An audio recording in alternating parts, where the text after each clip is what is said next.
আমার ভাগ্নিকে ছোট মনে করে আমি তার সব কাজই নিজের হাতে করে দিতাম। একদিন বাড়িতে কেউ ছিল না, তখন হঠাৎ করে আমার ভাগ্নে তোয়ালে পেঁচিয়ে আমার ঘরে দৌড়ে এলো। এসে বলল, মামি, আমি অনেক ব্যথা পেয়েছি, বলেই সে আমার বিছানায় শুয়ে পড়ল। সে বলল, মামি, কি দেখছো? আমি ভাবলাম সত্যিই কিছু ঘটেছে, তাই তার কাছে গেলাম। কিন্তু যখন আমি তাকে দেখতে গেলাম, হঠাৎ করে সে আমাকে, তার যে ছেলেটিকে আমি এতদিন নির্দোষ মনে করতাম, সে মুহূর্তের মধ্যেই এমন কিছু ঘটল যা আমি কল্পনাও করিনি। ১৯ বছর বয়সে আমার বিয়ে হয়। আমি অনেক সুন্দর দেখতে। বাইরে বেরোলে সবাই আমার দিকে চেয়ে থাকত, মনে হতো তারা আমাকে কিছু বলতে চায়, কিন্তু আমি কাউকেই পাত্তা দিতাম না।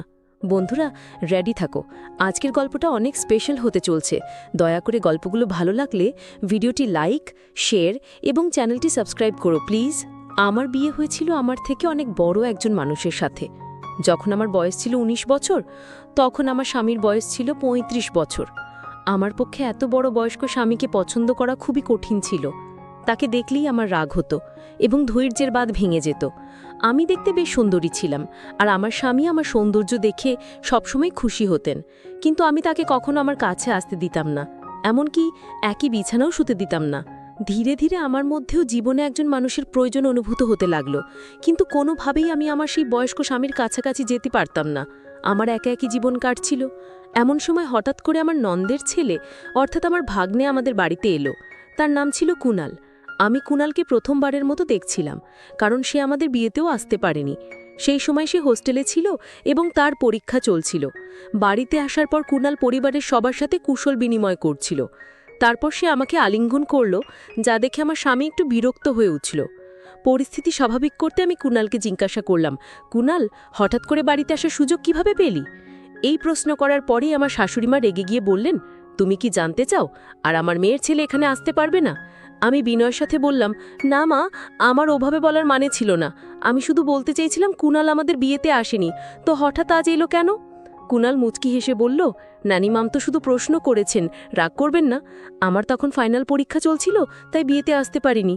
তবে এখন আমি এসেছি, আর মামি থেকে অনেক আদর নিয়ে তবেই ফিরব। যখন মন ভরে যাবে তখনই ফিরে যাব। এই কথা শুনে সবাই হেসে উঠল।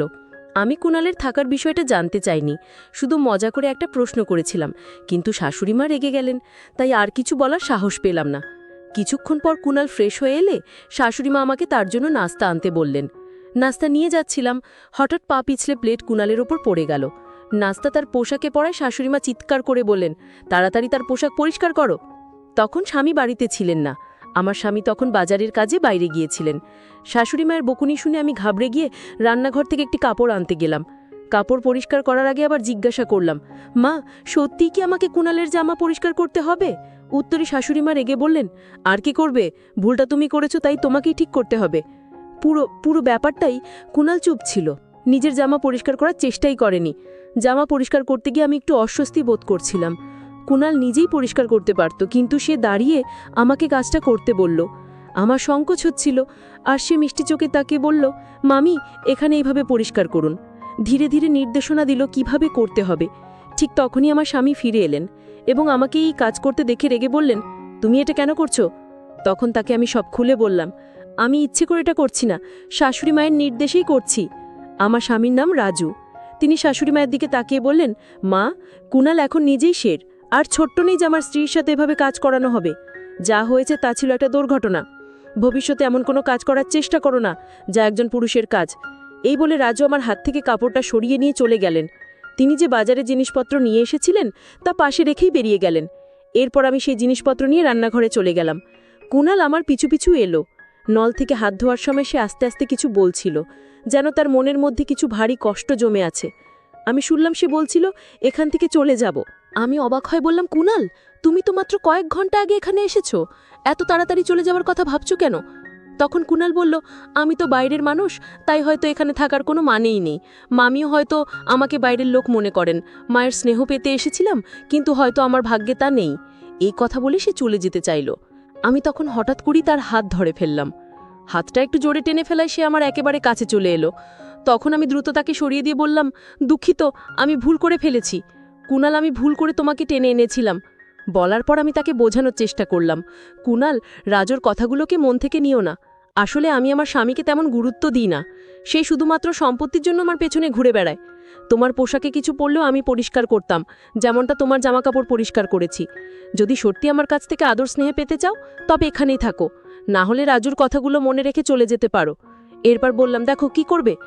আমার কথা শুনে কুণাল বলল, মামি সত্যি বলতে আপনার কথাগুলো শুনে আমার সব রাগ গলে গেল। এখন শুধুমাত্র আপনার জন্যই এখানে থাকব। আপনি যদি বলেন তবে এখন থেকে আমি আপনারই, বলেই সে আমাকে আলিঙ্গন করল। কুণালের এমন ছোট ছোট কথাগুলো আমার মনে প্রভাব ফেলছিল।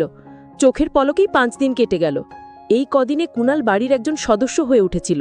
প্রতিদিন সকালে আমার স্বামী তাকে দোকানে নিয়ে যেতেন।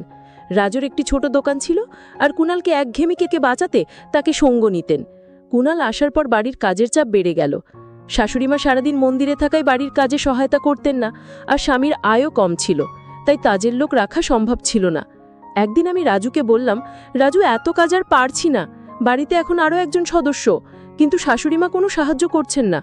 আমাদের কথোপকথন শাশুড়িমা শুনে ফেললেন, রেগে ঘরে ঢুকে বললেন, এই বয়সে তুমি আমার কাছ থেকে কাজ করাতে চাও আর স্বামীর কানেও কথা ঢালছো। এরপর তর্ক শুরু হলো।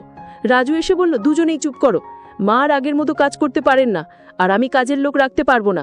যার জন্য বাড়ির কাজ বেড়েছে সেই সাহায্য করবে। তারপর রাজু কুণালের দিকে তাকিয়ে বলল, কুণাল তুমি দোকানে যাবে না, বাড়িতে থেকে মামের কাজে সাহায্য করবে। স্বামী তার দায়িত্ব থেকে মুক্তি পেতে নিজের ছোট ভাইপোকে আমার সাথে বাড়িতে একা রাখার সিদ্ধান্ত নিয়েছিল। আমি কিছু না বলেই তার এই সিদ্ধান্ত মেনে নিলাম। পরের দিন থেকে কুণাল বাড়িতে থেকে আমার সাথে কাজ করা শুরু করলো। সকালে ঘরের কাজের সময় সে আমাকে সাহায্য করত না। নাস্তার পর শাশুড়িমা মন্দিরে চলে যেতেন, আর রাজু দোকানে বেরিয়ে যেতেন। তাদের যাওয়ার পর আমি নাস্তা করতাম এবং কুণাল আমার সাথে বসে খেত। কুণালের কিছু আচরণ আস্তে আস্তে আমার নজরে আসতে শুরু করেছিল। যখন শাশুড়িমা আর রাজু বাড়িতে থাকতেন তখন সে দূরত্ব বজায় রেখে কাজ করত, কিন্তু যেই তারা বেরিয়ে যেতেন কুণাল আমার অনেক কাছাকাছি চলে আসত। তবে ভালো দিক ছিল যে শাশুড়িমা যে কোনো সময় বাড়ি ফিরে আসতেন, আর এই ভয়ে কুণাল কিছুটা সতর্ক থাকত। সকালের দিকে যখন শাশুড়িমা আর রাজু বাইরে যেতেন তখন কুণাল মাঝে মাঝে আমার কাছে তার ব্যক্তিগত কাজের জন্য বলতো। যেমন সে যখন গোসল করতে যেত আমাকে বলতো তার কাপড় বিছানায় গুছিয়ে রাখতে। তার সাহস এতটাই বেড়ে গিয়েছিল যে একদিন সে আমাকে বলল, মামি আজ তুমি শাড়ি পরে এসো, শাড়িতে তোমাকে অনেক সুন্দর লাগে। আমি এইসব বিষয়গুলো উপেক্ষা করছিলাম, কিন্তু তার আচরণ ক্রমশ বাড়ছিল। একবার সে বলল, মামি গোসলের জন্য বালতিতে জল ভরে দাও। সেদিন আমি রান্নার জন্য সবজি নিয়ে বেশ বিরক্ত ছিলাম, তাই গোসলের জন্য খুব গরম পানি ভরে রেখেছিলাম। কিছুক্ষণ পরে কুণাল বাথরুম থেকে দৌড়ে আমার ঘরে চলে এলো। তার গায়ে শুধু একটি তোয়ালে জড়ানো ছিল। সে ঘরে ঢুকে বলল, মামি আমাকে পড়ে যাওয়া মলম লাগিয়ে দাও, খুব গরম লেগে গেছে। আমি তখন বুঝতে পারলাম আমি রাগের মাথায় অত্যধিক গরম পানি দিয়েছিলাম, আর সে হয়তো পানি পরীক্ষাও না করেই গোসল শুরু করেছিল। কুণাল আমার দিকে এসে বলল, মামি খুব জ্বালা করছে, কোনো ক্রিম বা কিছু আছে কি, একটু একটু লাগিয়ে দাও। সে তার পা দেখালো, যেখানে সে বলছিল পুড়ে গেছে। আমি একটু নার্ভাস হয়ে গেলাম এবং বললাম, আমার ভুল হয়েছে, রাগের মাথায় এমনটা করিনি। আমি কুণালকে বললাম, আমার উচিত ছিল না এত গরম পানি সেখানে রাখা, কিন্তু তুমিও তো আগে দেখে নিতে পারতে পানিটা কতটা গরম। কুণাল হেসে বলল, এসব বাদ দাও, আগে আমার পায়ের দিকে তো দেখো। আমি তখন লজ্জা আর অস্বস্তিতে আস্তে আস্তে তার পায়ের তোয়ালেটা সরাতে লাগলাম। দেখি তার হাঁটুর ওপরে কিছুটা জ্বলে গেছে। একজন তরুণ ছেলেকে এভাবে স্পর্শ করতে গিয়ে আমি একটু অস্বস্তিতে পড়ে গেলাম। তোয়ালেটা সরানোর আগে একবার কুণালের দিকে তাকালাম। তার চোখে চাহনি দেখে আমি একটু দূরে সরে গেলাম। তারপর বললাম, তুমি মিথ্যে অভিনয় করছো তাই না? কুণাল বলল, মামি আমি জানতে চাইছিলাম তুমি রাগ থেকে এটা করেছো নাকি আমার জন্য চিন্তিত ছিলে। আমি তো শুধু তোমার সাথে একটু মজা করছিলাম। তার কথায় আমি রেগে গেলাম। হঠাৎ সে আমার হাত ধরে তার দিকে টেনে নিয়ে আর চোখে চোখ রেখে বলল, মামি আমি তোমার কাছে কেমন? তার প্রশ্নটা অদ্ভুত লাগলো। আমি বললাম, কুণাল এটা তুমি কি করছো? আমি তোমার মামি, এটা ভুলে যেও না। আমার হাত ছেড়ে দাও, না হলে আমি তোমার মামার কাছে অভিযোগ করব। কুণালের প্রতিক্রিয়া ছিল, মামা আমাকে এখান থেকে বের করতে পারবেন না। তার এই কথায় আমি আরও অবাক হয়ে গেলাম।